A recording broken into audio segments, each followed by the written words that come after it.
بسم اللہ الرحمن الرحیم۔ ایک حیوان بھی اپنی اولاد سے محبت کرتا ہے، انسان بھی اپنی اولاد سے محبت کرتا ہے، یہ ایک نیچرل محبت ہے۔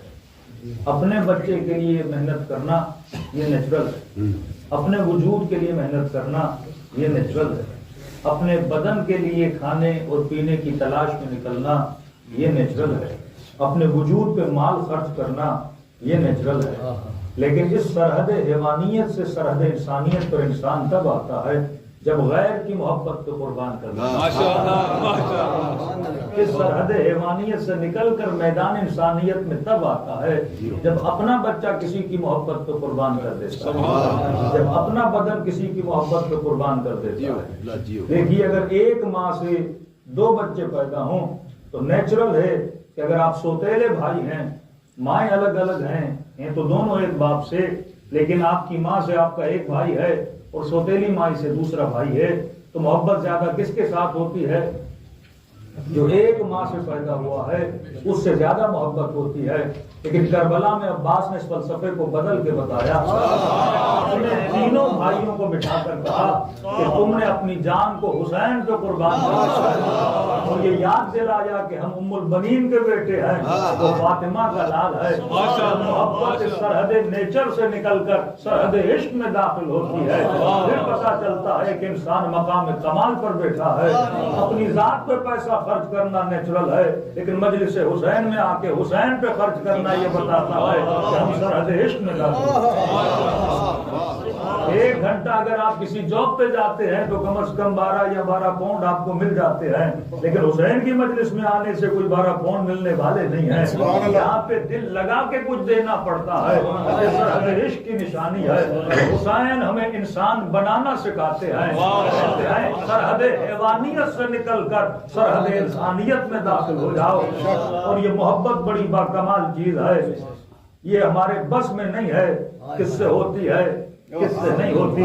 کئی چیزیں نیچرل ہوتی ہیں، لیکن حسین کی محبت انسان کے بس میں ہے، لیکن اس میں عطا خدا بھی شامل ہے۔ کوئی لاکھ چاہنے کے باوجود بھی حسین تک نہ جا سکا، اور اگر جس کے لیے حسین نے چاہا وہ خود بخود حسین تک پہنچ گئی ہے۔ کہ جب اہل بیت کے ذکر میں آیا کرو تو اس میں تیرا کمال نہیں ہے، یہ سیدہ کا کمال ہے۔ ذکر میں چنتی بھی ہے اور لوگوں کو بلاتی بھی ہے۔ کسی نے محبت کے حوالے سے میرے چوتھے امام سے کہا کہ مولا، محبت تبھی ہوتی ہے جب آپ پر کوئی احسان کرے، آپ کے لیے کوئی اچھائی کرے، کسی نے کچھ کھلا دیا، کسی نے کوئی مہربانی کر دی، آپ کے تن پہ لباس نہیں تھا، لباس دے دیا، تو آپ کے دل میں اس کے لیے ہمدردی بھی پیدا ہوئی اور تھوڑی محبت بھی پیدا ہو گئی۔ کہنے لگا مولا، یہ بڑا عجیب منظر ہے کہ جو بچہ شکم مادر میں آتا ہے اس نے ابھی تک ماں کے لیے کچھ کیا نہیں۔ 9 مہینہ جب ماں کی شکم میں بڑا ہوتا ہے، یہ ماں کو تکلیف کے سوا کچھ بھی نہیں دیتا۔ مختلف جو ماؤں کو تکلیفیں ہوتی ہیں، وومیٹنگ ہوتی ہے، بڑے بڑے مسائل ہوتے ہیں، کہ 9 مہینہ یہ ماں بچے کو شکم میں اٹھاتی ہے اور تکلیف کے سوا اس نے ماں کو کچھ بھی نہیں دیا۔ اب یہ نہیں کہ پیدا ہو تو ماں کو خوشی دے، ایسا بھی نہیں ہے، جیسے پیدا ہوتا ہے اس سے زیادہ دگنی تکلیف دیتا ہے، اور جب تک چلنے کے قابل نہیں ہوتا پوری رات ماں کو جگاتا ہے، اپنی گندگی اپنی نجاستیں صفا کرواتا ہے۔ فرمایا لیکن مولا سمجھ نہیں آتا، جس نے شکم مادر میں ہوتے ہوئے تکلیف دی، جس نے پیدا ہوتے ہوئے تکلیف دی، جب تک چلنے کے قابل نہیں ہوا تب تک تکلیف دیتا رہا۔ مولا یہ تکلیف کے باوجود ماں اس بچے کی عاشق ہو گئی ہے۔ اس بچے نے تو کچھ ایسا نہیں کیا، لیکن یہ بچے کی عاشق کیوں ہو گئی؟ امام نے فرمایا نہ بچے کا کمال ہے نہ ماں کا کمال ہے، یہ کمال اس محبت کا ہے جس خالق نے ماں کے دل کے اندر رکھی۔ اگر ہم مجلس اہل بیت میں آئے ہیں، اگر ہمارے اندر عشق خدا ہے اور عشق اہل بیت ہے، اس میں ہمارا کمال نہیں ہے، یہ اس محبت کا کمال ہے جس نے ہمارے دل کے اندر رکھی ہے۔ ایک چیز سمجھنا ضروری ہے، اگر پانی کا گلاس ہو تو مہربانی ہوگی صلوات پڑھے محمد۔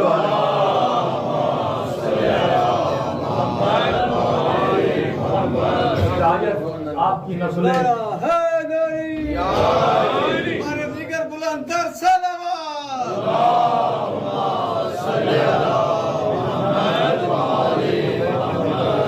شاید آپ کی نسلیں، آپ کے بچے یا آپ کی ازواج آپ سے سوال کریں کہ جناب مجلس میں کیوں لے کر آئے ہو, محفل میں کیوں لے کر آئے ہو, یہ ذکر تو ہم گھر میں بیٹھ کے ٹی وی پر بھی سن سکتے تھے, اتنا ماڈرن زمانہ, یہ چیزیں ہمیں ڈیجیٹل میڈیا سے مل جاتی ہیں, سوشل میڈیا سے دریافت ہیں, اب اتنی انرجی خرچ کر کے بندہ پیدل چل کے مجلس میں جانے سے ہمیں کیا ملتا ہے. اس کے لیے مثال دے رہا ہوں, گلاس اس لیے منگوایا تھا کہ مثال آپ کے ذہن میں ذہن نشین ہو جائے. گلاس کو کہتے ہیں عربی میں ظرف, اور اس کے اندر جو پانی ہے اسے کہتے ہیں مظروف. ایک ہوتا ہے ظرف, ایک ہوتا ہے مظروف. مظروف وہ چیز جو اس کے اندر ڈالی جاتی ہے, ظرف جو اس چیز کو حامل ہوتا ہے. اب سوال یہ ہے کہ محبتوں کا ظرف کیا ہے؟ ہمارے وجود میں وہ ظرف کیا ہے جس کے اندر محبتیں جاتی ہیں؟ مظروف وہ محبت ہے جو ظرف کے اندر جاتی ہے. فرمایا ظرف ہے فؤاد, ظرف ہے قلب, اردو میں کہیں تو ظرف ہے دل. یہ دل ظرف ہے, اور دل ایک ہی چیز کو اٹھاتا ہے, وہ محبتوں کو اٹھاتا ہے. اور جس طرح کہ پوری دنیا کعبے کا طواف کرتی ہے, کعبے کا طواف کرتی ہے, اسی طرح تمہارے وجود کی ساری انرجیاں جس کا طواف کرتی ہے وہ تمہارا قلب ہے. دل میں محبت آئی, تم نے اس محبت کا طواف کرنا شروع کر دیا. بیٹے کی محبت آئی, صبح سے شام تک اس کے لیے کمانا شروع کر دیا. بیوی کی محبت آئی, صبح سے شام تک اس کی خدمت کرنا شروع کر دی. زوجہ کے دل میں شوہر کی محبت آئی, اس نے خدمت کرنا شروع کر دی. اولاد کے دل میں ماں باپ کی محبت آئی, خدمت کرنا شروع کر دی. اور کسی نے تو یہاں تک کہہ دیا کہ مولانا نئی نئی گاڑی خریدی, اور کسی بدبخت نے چابی سے گاڑی پہ اسکریچ لگا دیا. جب اسکریچ کو دیکھا تو ایسے لگا یہ گاڑی پہ نہیں, یہ میٹل پہ نہیں, یہ میرے وجود پہ لگا ہوا ہے.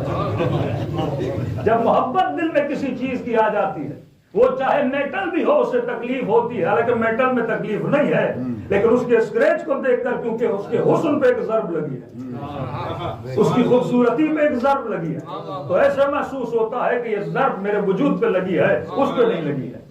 یہ محبتیں ہیں جو انسان کو خوش کرتی ہیں, یہ محبتیں ہیں جو انسان کو غمگین کرتی ہیں. یہاں بیٹا پیدا ہوا, بیٹے کی محبت آئی, اب بیٹے کی محبت آئی تو اس کے چھن جانے کا ڈر بھی ساتھ میں آ گیا. جب محبت آ جاتی ہے تو اس کے جانے کا ڈر بھی وجود میں آ جاتا ہے. بیوی سے بے تحاشا محبت, اور اگر یورپ میں رہے تو دن بدن ڈر کرتا رہے کہ جب چاہے گی طلاق لے کے چلی جائے, میں کچھ کر ہی نہیں سکتا. ماں سے محبت ہو تو دن رات ڈر رہنے کا خوف رہتا ہے کہ کوئی بھی مجھ سے چھین سکتا ہے, کیونکہ یہاں پہ قانون ایسے ہیں کہ ایزیلی آپ سے چیزیں چھن جانے کے قوانین موجود ہیں. تو یہاں پہ اگر کسی چیز کو اپنے ساتھ رکھ سکتے ہو تو ایک ہی فلسفہ ہے, فلسفہ محبت ہے. یہاں اگر اولاد کو تم نے محبت کے دھاگے سے باندھے رکھا, وہ کبھی تم سے جدا نہیں ہوگا. یہاں بیوی کو محبت کے دھاگے سے باندھے رکھا, وہ کبھی تم سے جدا نہیں ہوگی. یہاں بیوی نے شوہر کو محبت کے دھاگے سے باندھے رکھا, وہ کبھی اس سے جدا نہیں ہوگی, کیونکہ یہ محبت ہے جو انسان کو جوڑتی ہے, اور وہ نفرت ہے جو انسان کو جدا کر دیتی ہے. اور اگر کوئی کسی کو چھوڑتا بھی ہے, ضروری نہیں کہ نفرت کی وجہ سے چھوڑے, وہ شاید کسی اور محبت کی وجہ سے چھوڑ رہا ہے. اگر حر نے یزید کے لشکر کو چھوڑا اور پہلے یزید کے لشکر کے ساتھ تھا, اگر اس کے ساتھ تھا تو اس کا مطلب کوئی نہ کوئی محبت تھی جو جڑی ہوئی تھی. یا اقتدار کی محبت ہوگی, یا مال کی محبت ہوگی, یا کسی سیٹ کی محبت ہوگی. اور اگر اس محبت کو چھوڑ کے حسین کی محبت میں گرفتار ہوا تو یقیناً اسے حسین کی محبت اعلیٰ لگی ہوگی. اگر کربلا میں کوئی اپنا بچہ قربان کر رہا ہے تو اس کا مطلب یہ نہیں اسے اپنے بچے سے محبت نہیں ہے, وہ محبت اپنی جگہ پر ہے. لیکن جب اعلیٰ محبت آتی ہے تو قاسم قربان ہو جاتا ہے. جب اعلیٰ محبت آتی ہے تو عباس بھائیوں کو قربان کر دیتے ہیں. ایسا نہیں کر دیتے, عباس کو اپنے بازوؤں سے پیار نہیں ہے, اپنے بدن سے پیار نہیں ہے. کون سا انسان ہے جو اپنے بدن سے پیار نہ کرے؟ پیار ہے, لیکن جس پہ عباس بازو قربان کر رہے ہیں اس سے زیادہ پیار ہے.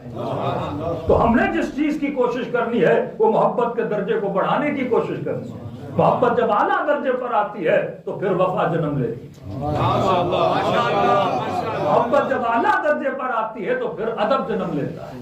باپ کی محبت ہوگی تو ادب ہوگا, شوہر کی محبت ہوگی تو ادب ہوگا, ماں کی محبت ہوگی تو ادب ہوگا, عالم کی محبت ہوگی تو ادب ہوگا، حسین کی محبت ہوگی تو ادب ہوگا، اور محبت جتنی زیادہ تو صرف حسین کا ادب نہیں، حسین کی زری کا بھی ادب ہے، عباس کے علم کا بھی ادب ہے۔ وہ فرش جس وہ حسین کی زمین پر لگا ہے اس کو بھی بندہ چومتا ہے۔ دیکھیے دنیا کا سارا چکر ہے نسبت کا۔ ابھی شعر پڑھا کسی ہندو کا، تو کسی ہندو نے سوال کیا کہ آپ مسلمانوں کا فلسفہ ہماری سمجھ میں نہیں آتا کہ ہم بتوں کو چومیں تو ہم کافر، ہم پتھر کو چومیں تو ہم کافر، ہم بدعتی کہلائے، ہم مشرک کہلائے، ہم کافر کہلائے۔ کہ سمجھ آپ مسلمانوں کی بھی نہیں آتی، آپ بھی تو سارا دن پتھروں کے پیچھے ہو۔ وہ مندر بناتے ہیں، ایک مورتی رکھتے ہیں، اسے چومتے ہیں، اس پہ نذرانہ دیتے ہیں، اس پہ خرچ کرتے ہیں، بڑے خرچے کر کے پیدل چل کے اپنی مورتیوں کی زیارت کو جاتے ہیں۔ کہ آپ جو پورے سال میں حج کرنے جاتے ہو، ملینز آف دا پیپل، وہ ایک پتھر کا گھر ہے، اس کے گرد گھومتے رہتے ہو، اور کہ ہم نے عجیب منظر دیکھا، اس پتھر کے گھر کے اطراف میں پھر ایک کالا پتھر بھی تھا،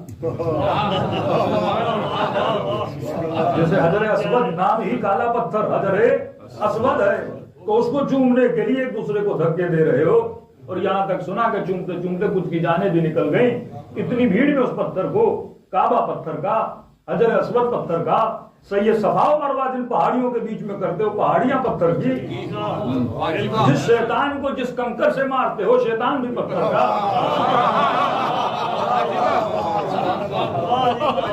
کنکریاں بھی پتھر کی، جس گھر کو خدا کا گھر مانتے ہو وہ پتھر کا، شیطان پتھر کا، سید صفا و مروہ پتھر کے درمیان، نبی کا جب غار دیکھنے جاتے ہو وہ پتھر کا، کہ تمہارے ہونٹ پتھر سے ہٹتے ہی نہیں، طواف پتھر کا، واپس آؤ تو پتھر کا، اور کا پھر شیعوں کو دیکھا تو اور وہیں پہ عجیب منظر نظر آیا۔ ملینز آف دا پیپل جا رہے ہیں کس کی طرف؟ زری حسین کی طرف، کہ وہاں پتھر تھا یہاں چاندی تھی۔ یہ بھی تو ایک پتھر کا قسم ہے، کوئی چاندی کو چوم رہا ہے، کوئی دروازوں کو چوم رہا ہے، کوئی گنبد حسین کو دیکھ کے دعائیں کر رہا ہے، کہ کسی نہ کسی طرح تم بھی تو پتھروں میں پھنسے ہوئے ہو، ہم بھی پتھر کے بنے ہوئے پتھروں کو چوم رہے ہیں۔ کہ پھر دیکھا مسجدوں میں آئے تو سجدگاہوں پہ سجدہ، پھر پتھر پہ سجدہ، پھر اسی سجدگاہ کو چوم رہے ہو، کہیں تو سارے کے سارے پتھر کے پیچھے، تو میں کافر کیسے اور تو مسلم کیسے؟ مجھے بڑی آسانی سے کافر بنا دیا اور سارے کام خود کرتے رہے، لیکن کہا کہ میں مسلمان ہوں، کہ اگر میرے دل میں پتھر کی محبت ہے تو تیرے دل میں بھی تو پتھر کی محبت ہے، کعبہ بھی تو پتھر کا ہے، سید صفا و مروہ بھی تو پتھر کا ہے، قبر حسین بھی تو پتھر کی ہے۔ میں نے کہا مسئلہ پتھر کا نہیں ہے، مسئلہ نسبت پتھر کا ہے۔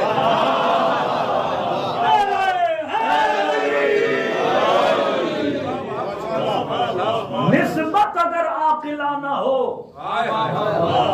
تو طواف جائز ہو جاتا، نسبت اگر غیر عاقلانہ ہو، تم نے جس کا پتھر بنایا ہے وہ کوئی رام ہے، تم نے جس کا پتھر بنایا ہے اس کا وجود حقیقی نہیں ہے، لیکن ہم جس کی عبادت کر رہے ہیں، ہم پتھر کی عبادت پتھر کی وجہ سے نہیں کر رہے، جو خالق پتھر ہے اس کی محبت میں طواف کرنے آتے ہیں، ورنہ یہی چاندی، یہی سونا، یہی ڈائمنڈ تو انہی بازاروں میں مل جاتے ہیں، انہیں تو کوئی چومتا نہیں ہے۔ ہم کربلا کی زری کو کیوں چومتے ہیں؟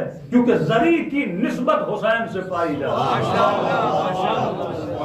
معاملہ نسبتوں کا تھا اور مسلمان انہی نسبتوں میں پھنسے رہے۔ کہا کہ مجلسوں سے تمہیں کیا ملتا ہے، کربلا سے تمہیں کیا ملتا ہے، اور وہی سوال کرو کہ مکے سے تمہیں کیا ملتا ہے۔ ہم پر بدعت کا فتویٰ کیوں لگتا ہے؟ کیونکہ کہا کہ علم کے کپڑے کو چومتے ہیں اور خود جاتے ہیں غلاف کعبہ کو چومتے ہیں، تو غلاف کعبہ کی نسبت خدا سے ہے، علم کی نسبت عباس سے ہے۔ معاملہ نسبت کا ہے۔ قرآن کی آیت پڑھ رہا ہوں، وَإِذِ اسْتَسْقَىٰ مُوسَىٰ لِقَوْمِهِ فَقُلْ نَضْرِبْ بِعَصَاكَ الْحَجَرَ فَانْفَجَرَتْ مِنْهُ اثْنَتَا عَشْرَةَ عَيْنًا۔ موسیٰ کی قوم آئی، موسیٰ پیاس ہے، قحط آ گیا ہے، پانی نہیں ہے، کچھ کریے ہمارے لیے۔ تو ہم نے کہا کہ جناب اگر قوم کو پانی چاہیے تھا تو یہ شیعوں کی طرح نبی کے پاس کیوں آ گئی؟ کہ تمہاری طرح ڈائریکٹ اللہ کے پاس چلی جاتی نا، میدان میں چلی جاتی، صحرا میں چلی جاتی کہ خدایا پانی چاہیے، بارش برسا دے، تو کہنے لگا کہ جناب کیونکہ قوم تمہاری طرح جاہل تھی۔ میں نے کہا قوم جاہل تھی، نبی تو عالم تھا۔ نبی کہہ دیتا میرے پاس نہ آؤ، پانی چاہیے تو خدا سے جا کر مانگو، لیکن نبی نے بھی بڑا عجیب کام کیا۔ نبی یہ بول دیتا چلو میں تمہارے لیے دعا کر دیتا ہوں، اللہ پانی برسا دے، بارش برسا دے۔ نبی نے یہ بھی نہیں کیا، خود بھی کچھ نہیں کیا، بلکہ جو ہاتھ میں لکڑی تھی کہا فضرب بعصاک الحجر، موسیٰ لکڑی کو پتھر پر مار۔ اور یہ عدد بڑا پیارا عدد ہے، من حسنۃ عشرۃ عینا، یہاں لکڑی کا پتھر پہ لگنا تھا، اللہ نے 3 چشمے نہیں 12 جاری کہا میں جب بھی فیض دیتا ہوں تو 12 کے نام سے دیتا ہوں، میں جب بھی کرم کرتا ہوں تو 12 کے نام سے کرتا ہوں، اور 12 چشمے جاری ہو گئے۔ اب سوال یہ ہے پروردگارا، نہ خدا نے ڈارے خود دیا، نہ اپنے موسیٰ کو کہا کہ اپنا ہاتھ مارو، نہ اپنے موسیٰ کو کہا کہ اپنا پاؤں مارو، تو سوال تو بنتا ہے کہ مفتی صاحب کیا حضرت موسیٰ کے قدموں میں اسماعیل کے قدموں جتنی طاقت نہیں تھی؟ اسماعیل نے جب ایریا رگڑی تو پانی نکلا ہے، موسیٰ بھی اپنا پاؤں مارتے تو پانی نکلا تھا، لیکن یہ نہیں کہا بلکہ کہا کہ لکڑی مارو۔ اب سوال یہ ہے اس لکڑی میں اتنی طاقت ہے کہ چشمے جاری کر رہی ہے، کیا لکڑی میں موسیٰ کے ہاتھوں سے زیادہ طاقت ہے؟ کیا لکڑی میں موسیٰ کے قدموں سے زیادہ طاقت ہے؟ فرمایا لکڑی کی طرف نہ دیکھو، یہ دیکھو لکڑی کس کے ہاتھ میں ہے، لکڑی کی نسبت کس کے ساتھ ہے۔ اگر یہ لکڑی زمین پر پڑی رہتی تو معجزے نہ دکھلاتی، جب یہ لکڑی موسیٰ کے ہاتھ میں آئی تو معجزے دکھلائی۔ تو یہ کمال ید نبوت ہے کہ جب لکڑی کو لگتا ہے تو معجزے دکھلا دیتی ہے۔ تو میں کہتا ہوں علم کا کپڑا عام کپڑا ہے، علم کی لکڑی عام لکڑی ہے، لیکن جب نسبت عباس سے ہو جاتی ہے تو معجزے دکھلا دیتی ہے۔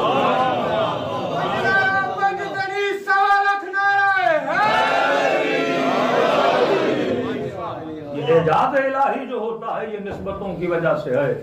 ابھی میں 4-5 دن لندن میں پروگرامز تھے بستان زہرا میں، تو ایک مومن ملا، کیونکہ کچھ معجزے تو ایسے ہیں جو تاریخ کے معجزے ہیں جو ہم نے دیکھے نہیں، ہم نے صرف سنے ہیں، لیکن کچھ معجزے ایسے ہیں جو حاضر حی و حاضر بندے موجود ہیں جن سے آپ مل سکتے ہیں کہ میڈیکل میں ایک میریکل ہے ایسے لوگوں کا ٹھیک ہو جانا کہ جن کو ڈاکٹرز نے جواب دے دیا ہے لیکن در عباس سے ان کو جواب نہیں دیا، وہاں سے حاجت روائی ہو جاتی ہے۔ کہتے مولانا اسی طرح کام کرتے کرتے میں نے کوئی چیز زمین سے اٹھانا چاہی، میں جھکا، اس جھکنے کے نتیجے میں میری کمر میں چک پڑ گئی، اور جب اسکین کروایا تو L4 یا L3 یا L5 کے بیچ میں ڈاکٹرز نے کہا کہ آپ کی ہڈیوں کے درمیان فاصلہ آ گیا ہے، خشک ہو گئی ہیں، ابھی ناممکن ہے کہ آپ کی کمر کبھی سیدھی ہو۔ کہتے ہیں 3 سال تک میں حالت رکوع میں رہا، اسی حالت میں کھانا، اسی حالت میں پینا، اور اگر بستر پہ کروٹ بدلنی ہوتی تھی تو میں کئی گھنٹے سوچتا تھا کہ کروٹ بدلوں یا نہ بدلوں، کیونکہ اس کے نتیجے میں جو مجھے تکلیف ہوتی تھی اتنا میں چیختا تھا کہ ہمسائے ایمبولنس کو فون کرتے تھے اور میں ٹریٹمنٹ کے لیے جانا پڑتا تھا۔ کہ اتنے سال میں کھڑے ہو کے نماز پڑھی، نہ سکون سے میں چلا، ویل چیئر پہ ہمیشہ، اور جب بھی چلتا تو جھک کے چلتا۔ کئی ٹریٹمنٹس ہوئی، انجیکشنز لگی لیکن ٹھیک نہیں ہوا۔ 3 سال یا 2.5 سال کے بعد ڈاکٹر نے کہا کہ جناب ایک آپریشن ہم کریں گے، اس میں بھی 40% چانسز ہیں ٹھیک ہونے کے، 60% چانسز یہ ہیں کہ آپ ہمیشہ کے لیے پیرالائز ہو جائیں۔ اب انہوں نے سگنیچرز لیے، یہی میڈیکل میں ہوتا ہے کہ رسک ہو تو آپ سے سگنیچر لے لیا جاتا ہے۔ اب کہتا ہے میں اسی سوچ میں تھا پتا نہیں زندہ رہوں یا نہ رہوں، اور جب انسان ایسی زندگی گزارے تو زندگی سے بیدار ہو جاتا ہے کہ پروردگارا یہ زندگی کیسی، اب عزت سے دنیا سے چلا جاؤں تو بہتر ہے۔ تو کسی دوست نے کہا آپریشن سے پہلے کربلا کی ایک زیارت کر لیا۔ اب کہتا ہے قطعاً اس نیت سے نہیں گیا کہ شفا لینے جاؤں۔ کچھ لوگ اس نیت سے زیارت کرنے جاتے ہیں کہ کچھ لینے جا رہا ہوں، یہ لالچ کی زیارت ہوتی ہے۔ کچھ لوگ اس لیے جاتے ہیں کہ نہیں دنیا سے جا رہا ہوں ایک ثواب کما کر آ جاؤں، کہ قبر میں جاؤں تو نام اعمال میں ایک حسین کی زیارت موجود ہو، ایک عباس حضرت عباس کی زیارت موجود ہو۔ پر میں اسی نیت سے گیا، قطعاً میرے ذہن میں یہ نہیں تھا کہ کوئی شفا لینے جا رہا ہوں، اتنی خلوص سے دل سے چل پڑا۔ اب اتنی تکلیف سے میں نے سفر کیا، ایئرپورٹ پہ اترا، کربلا پہنچا، کبھی امام حسین کی زیارت پہ، کبھی عباس کی زیارت پہ، کیونکہ بھیڑ ہوتی تھی، اب تکلیف مجھے بہت زیادہ تھی، لہٰذا میں راتوں کو دیر سے جاتا تھا جب حرم میں کوئی رش نہیں ہوتا تھا۔ کہتے ایک دن حضرت عباس کے حرم میں چلا گیا اور غازی عباس کی زیارت کر رہا تھا اور دعا کیا کر رہا تھا کہ غازی عباس بس قبر میں شفاعت چاہیے، نجات چاہیے۔ اب پتہ نہیں آپریشن کے بعد زندگی کیسی رہے، ان دعاؤں میں بھی میں نے یہ دعا نہیں کی کہ مجھے شفا چاہیے، میرے لیے شفا یہی تھی کہ جو موت آئے وہ ایمان پر آ جائے، جنت میں آپ کا ساتھ چاہیے، دنیا تو انسان کی ویسے ہی گزر جانی ہے۔ کہتا ایک دن غازی عباس کی زری کو چوم کے واپس پلٹ رہا تھا، کیونکہ ادب کا تقاضا تھا، میں نے کبھی پیٹھ غازی عباس کی طرف نہیں کی تھی، لیکن کہتا وہاں پہ میں دیکھتا تھا عراقی عرب آتے تھے، دوسرے ایرانی آتے تھے، لیکن وہ اتنا ادب اور احترام جتنا پاکستان اور ہند میں پایا جاتا ہے ظاہر اتنا نہیں ہوتا، عقیدت ہمارے یہاں کچھ زیادہ ہے۔ تو کہتا ہے کہ ایک عرب تھا، میں نے دیکھا وہ اپنے بازوؤں کو بھی زری سے مس کر رہا ہے، وہ اپنے بدن کو بھی زری سے مس کر رہا ہے، کبھی ہاتھ لگا کے سینے پہ، کبھی شکم پہ۔ تو میں محسوس کیا کہ جتنے بیمار ہیں وہ اپنے اعضاء کو غازی عباس کی زری سے کیا کرتے ہیں، مس کرتے ہیں۔ اب اس نے دیکھا کہ میں چہرہ غازی کی زری کی طرف ہے اور پیٹھ پچھلے دروازے کی طرف ہے اور ایسے مڑ مڑ کے واپس آ رہا ہوں۔ وہ عرب تھا، قد کا لمبا تھا، پرانا عربی لباس اس نے پہنا ہوا تھا، اور اس نے کہا کہ ظاہر اس طرح کیوں پلٹ رہے ہو؟ میں نے کہا ادب کی خاطر۔ کہ تکلیف کہاں ہے؟ میں نے کہا کمر میں۔ کہ جب تکلیف کمر میں ہے تو کمر کو عباس کی زری سے مس کر۔ میں نے کہا ادب کی خاطر کیسے زری کو حضرت اپنی کمر کو عباس کی زری سے مس کروں؟ کہ تھوڑا ڈانٹنے والے لہجے میں بولا کہ میں کہہ رہا ہوں کہ اپنی کمر کو زری سے مس کرو۔ اب کہتا بے ساختہ میں مڑا اور اپنی جو کمر کا مہرا تھا وہ عباس کی چاندی والی زری سے میں نے مس کیا۔ چاندی لفظ زور دے رہا ہوں کہ یہی چاندی بیلجیم میں بھی ملتی ہے اور ایک چاندی عباس کی زری کو لگی ہوئی ہے، اس چاندی کی نسبت عباس سے پائی جاتی ہے۔ کہتے ہیں مولانا جیسے کمر کو میں نے مس کیا قاضی عباس کی زری سے، تو جس طرح بیٹری کا ہلکا سا کرنٹ انسان کے ہاتھ کو لگتا ہے، بالکل ایسا ہلکا سا کرنٹ میرے اس کمر کے مہرے میں لگا اور کرنٹ کا لگنا تھا اور میری کمر کا سیدھا ہو گیا۔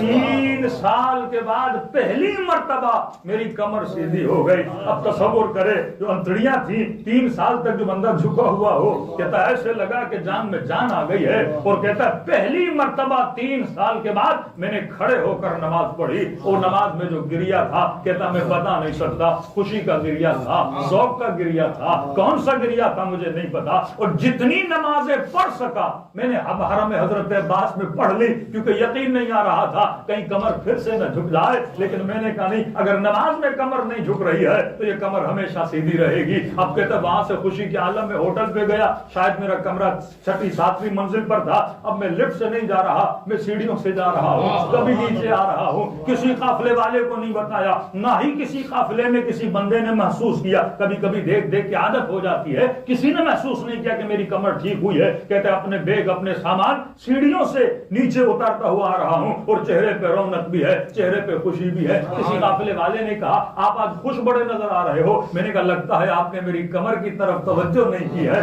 وہ بھی پریشانی کے عالم میں، ارے تیری کمر سیدھی کیسے ہو گئی؟ کہ وہ عباس جو ہر کسی کی حاجت کو روا کرتا ہے، اس نے میری کمر پہ ایک نگاہ کرم کی ہے، اور خدا نے عباس کے صدقے میں مجھے شفا عطا کی ہوئی ہے۔ صلوات پڑھے محمد